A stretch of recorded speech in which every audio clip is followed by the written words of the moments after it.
நாயும் தங்க நாணயமும். தமிழ் சிறுகதை. ஒரு அழகிய கிராமத்தில் செல்வி என்ற இளம்பெண் வாழ்ந்து வந்தாள். அவள் தன் வீட்டில ஒரு விசுவாசமான நாயையும், அதன் சிறிய குட்டியையும் பாசத்துடன் வளர்த்தாள். செல்வி தினமும் தன் தோட்ட வேலைகளை முடித்துவிட்டு, நாய்களுக்கு உணவளித்து, அவற்றுடன் விளையாடுவாள். இதுவரை சேனல சப்ஸ்கிரைப் செய்யவில்லை. தயவு செய்து சப்ஸ்கிரைப் செய்யுங்கள். ஒரு நாளு செல்வி தன் பழைய பையில் ஒரு தங்க நாணயத்தை எடுத்துக்கொண்டு அருகிலுள்ள சந்தைக்குச் சென்றாள்.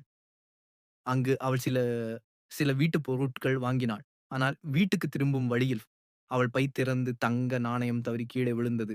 செல்வியின் நாய் அது பளபளப்பதைப் பார்த்து விளையாட்டாக அதை வாயில் கவ்வி மண்ணில் புதைத்து வைத்தது. வீட்டுக்கு வந்த செல்வி பையை திறந்து பணத்தை எண்ணினாள். தங்க நாணயம் காணவில்லை. அவள் பதறிப்போய், "என் நாணயம் எங்கே போனது?" என்று கவலைப்பட்டாள். தோட்டத்தில் தேடியபோது நாய் மண்ணைத் தோண்டிய இடத்தில் நாணயத்தைக் கண்டாள். ஆனால் அது கடித்து சேதமாகி இருந்தது. செல்வி முதலில் வருத்தப்பட்டாள். ஆனால் தன் நாயைப் பார்த்து புன்னகைத்தாள். "இந்த நாய் என் வீட்டைக் காக்கிறது. எனக்கு தோழமை தருகிறது. ஒரு நாணயத்தை விட இதன் அன்பு பெரிது" என்று எண்ணினாள். அதன்பின் செல்வி தன் நாயையும் அதன் குட்டியையும் மேலும் அன்புடன் பராமரித்தாள். நீதி: பொருள் இழப்பு தற்காலிகம். ஆனால் உண்மையான அன்பு என்றும் நிலைத்திருக்கும்.